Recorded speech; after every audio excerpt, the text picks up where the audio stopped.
देखो गत विधानसभा जिते गत विधानसभा आमे ये जो ओडिशा रे नारी मानक महिला मानक छात्री मानक जो निर्यातना बढ़ी चलती रेप एंड मर्डर करा गैंग रेप एंड मर्डर करा आज ताको प्रतिवाद करी से विधानसभा प्रतिवाद करी आमे गृह रे प्रतिवाद करिथिलु नारी सुरक्षा पाई किंतु ये सरकार हमको 14 जन विधायकों को नारी को सुरक्षा देवा बदल रे हम विधायक मान को सस्पेंड कले और राति अधरे हमको पवित्र गृह मध्य गोटे शह शह पुलिस कर्मचारी गुंडा दल को पूरा हमको जर जबरदस्त मारपीट कर बीच रास्तार पकईदे से दिन 1.5 वर्ष काल मध्य ये ओडिशा रे ये सरकार नारी मान को सुरक्षा देवार विफल होती अनेक छात्री अनेक नारी आज गण बलात्कार शिकार होती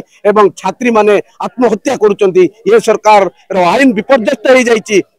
आज गोटे पवित्र दुर्गा पूजा गोटे नवरात्र चलती यही समय माँ मान गुरुत्वपूर्ण दिन गुरुत्वपूर्ण पर्व आज भाया दिन में आज हजार हजार आम महिला कांग्रेस सभानेत्री बाहिनीपति